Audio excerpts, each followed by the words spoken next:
Very sincerely yours, Flaxman Low. P.S. By the way, will it be convenient to give your servants a holiday during the term of my visit? As if my investigations are to be of any value, not a grain of dust must be disturbed in your house, excepting by ourselves. F.L. The Spaniards was within some 15 minutes' walk of Hammersmith Bridge.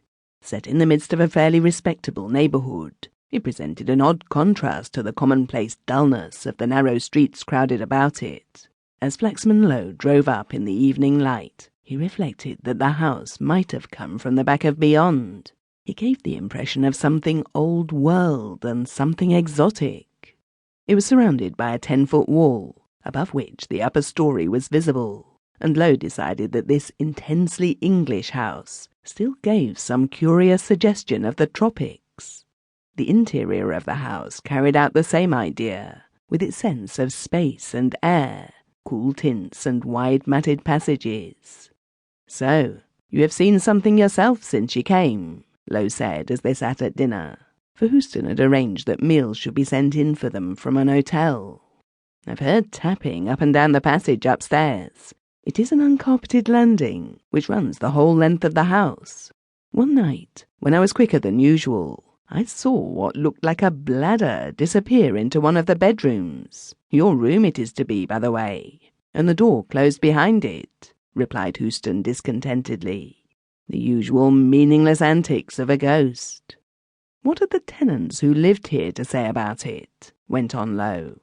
"Most of the people saw and heard just what I have told you, and promptly went away. The only one who stood out for a little while was old Philberg. You know the man. 20 years ago he made an effort to cross the Australian deserts. He stopped for 8 weeks.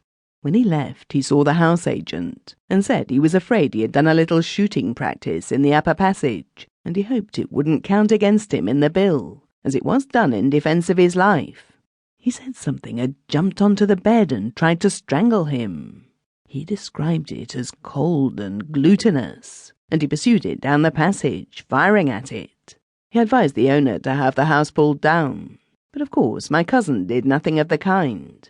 It's a very good house, and he did not see the sense of spoiling his property." "That's very true," replied Flaxman Low, looking round. Mr. Van had been in the West Indies, and kept his liking for spacious rooms. "Where did you hear anything about him?" asked Houston in surprise. "I've heard nothing beyond what you told me in your letter, but I see a couple of bottles of Gulf weed and a lace plant ornament, such as people used to bring from the West Indies in former days. Perhaps I should tell you the history of the old man," said Houston doubtfully, "but we aren't proud of it." Flaxman Low considered a moment. "When was the ghost seen for the first time?" "When the first tenant took the house. It was let after old Van Nausen's time."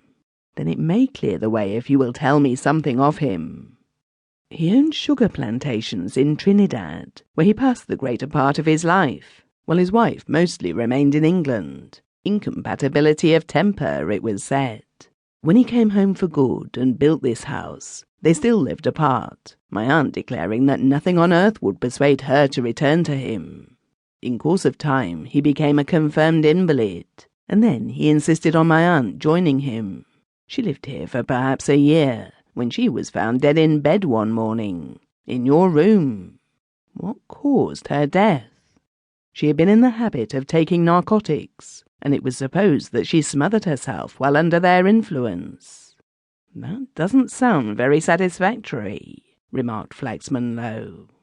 "Her husband was satisfied with it anyhow, and it was nobody else's business. The family were only too glad to have the affair hushed up." "And what became of Mr. Van Nausen?" "That I can't tell you. He disappeared a short time after. Search was made for him in the usual way, but nobody knows to this day what became of him." "Ah, that was strange, as he was such an invalid," said Low, and straightway fell into a long fit of abstraction, from which he was roused by hearing Houston curse the incurable foolishness and imbecility of ghostly behaviour. Flaxman woke up at this. He broke a walnut thoughtfully and began in a gentle voice, "My dear fellow, we are apt to be hasty in our condemnation."